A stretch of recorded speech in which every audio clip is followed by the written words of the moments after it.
beautiful friends, it's Amanda here, and today we're talking about the latest foundation from ColourPop. This is the No Filter Foundation Stick. As somebody with dry skin, foundation sticks are something that make me very wary. So when this product initially launched, I was not interested at all. I had a few friends who highly recommended it and really enjoyed it. So when ColourPop recently had a 40% off their entire site sale, I decided to take the plunge and I picked this up. So today I'm going to give you some details about this product. I'm going to do a demo and I'm also doing a wear test. So I've been wearing this foundation all day long. I'm going to show you some very close-up shots for my check-ins and just share my overall experience using this product. So first things first, the packaging is just a plain white plastic tube. The cap pops off and then you twist up to dispense the product. Each foundation stick contains 9.5 grams or 0.34 ounces of foundation. This one is priced at $10 US and it's offered in 30 shades. I like how on the ColourPop site you can sort by undertone and by the depth of your skin. That really helped me select my shade. I ended up going with the shade Light 40N, which is a neutral undertone. And I feel that this is a pretty good shade match for me. I was a little bit nervous when I first opened up the tube because I think it looks a lot darker in the stick format than it does actually applied to the skin. So those are all the basics. I'm gonna go ahead and jump into the demo and show you all of the check-ins, and then I'll wrap up all my thoughts on this at the end. If this dry skin is gonna have a chance with the stick foundation, I really need a moisturizing primer, so I'm using one of my favorites, a tried and true product. This is the Too Faced Hangover RX. This winter air has been rough, if you know what I mean. Now I'm going to apply my brand new ColourPop No Filter Foundation Stick. I'm using the shade Light 40N. This is what it looks like. I'm gonna start by applying the foundation just to half of my face. That way you can see a side-by-side of what no foundation looks like against one layer of this No Filter Foundation Stick. I am going to use my Real Techniques Miracle Complexion Sponge to blend that in. This is another tried and true product. I was honestly impressed with how easily this blended right into my skin. I thought it was going to be super chalky and difficult to blend in, but with a damp sponge, it was actually much easier than I expected. Here's the side-by-side, one layer of foundation versus no foundation whatsoever.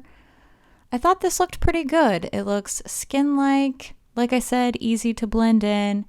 At first, definitely very happy with this. Do we sense some foreshadowing there? Perhaps. I'm going to go ahead and even this out, applying one layer of the No Filter Foundation Stick to the other side of my face. Do a little dance, do a little blending, you know how it goes. Don't you wish that you could actually blend in your foundation as quickly as this sped up demo shows it? I am jealous of me right now. Is that a weird thing to say? Maybe. Once again, this is blending really nicely, very easy. I don't think it would be as good with a brush, at least not for my dry skin. But with a sponge, very happy with the application here. I think overall, one layer looks really natural and skin-like. It's definitely not full coverage, but it has evened out my skin, and I will sacrifice coverage for a really natural look on the skin. Here's an extreme close-up. You can see it's not fully covering that redness on my nose, but overall, it doesn't look super dry and flaky. It actually looks pretty decent so far. I would probably just leave this as is and add concealer, but I am going to layer it up a little bit for the sake of this demo, just to see how this foundation builds, how it blends on itself. So I'm adding just a little bit of extra foundation in some places where I want some more coverage. Dancing, foundation blending, just standard operating procedure over here at Makeup.Just.For.Fun. I felt like the second layer took a little bit more work to blend in and work into the skin.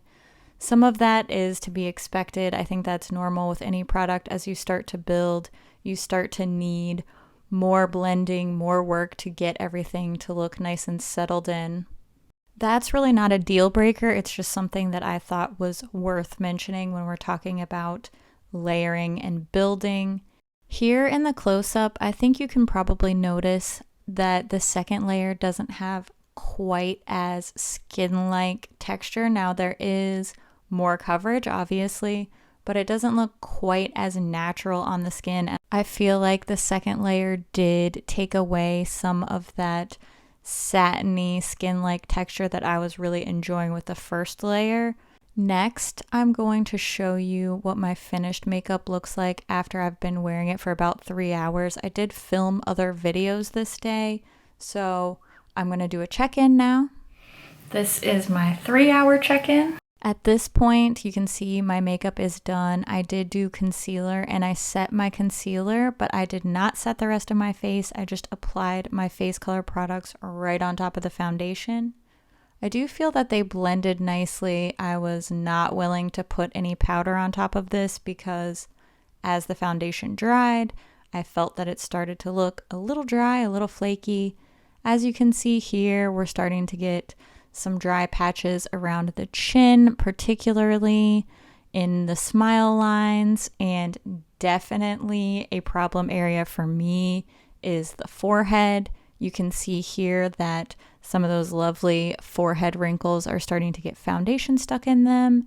I don't mind having some wrinkles on my forehead. I am in my mid-30s, but I just don't want foundation to be in my wrinkles. You see what I'm saying there? Next check-in is 6.5 hours later. I had filmed some more videos, done some editing. So it wasn't a super strenuous day. I wasn't sweating or anything like that. I was just hanging out in my studio working.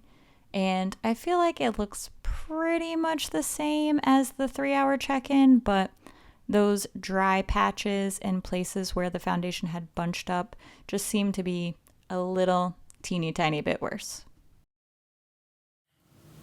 After wearing this all day, I have to say, there are some things that I like about it and some things that I do not like about it. I do think it's a good color match and I thought that it was easy to use. I liked just swiping on. It didn't feel like it was pulling and tugging across my face. It glided on really smoothly, blended out really easily, decent price, decent shade range.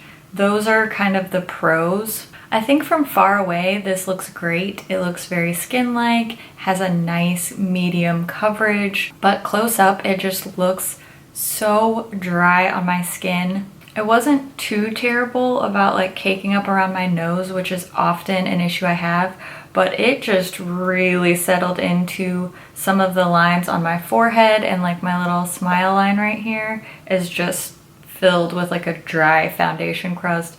It's super gross. I can't recommend that look for anyone. It feels fine on my skin. My face doesn't feel dry and like cracky like some really, really matte foundations make my dry skin feel.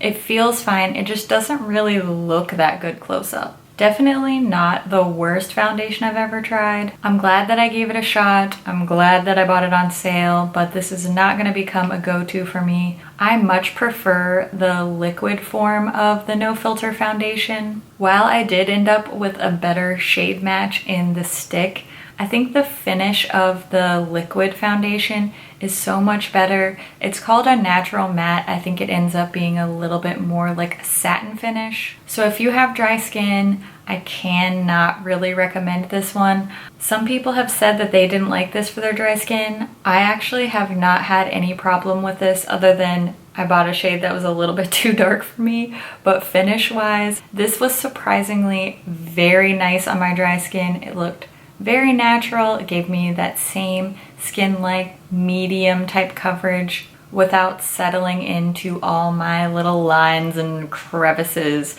like this one did. I have a feeling that the No Filter foundation stick would be much better if you have normal to oily skin, but I cannot recommend it for my dry skin friends out there. You guys know I love ColourPop, but This product just did not really work for me.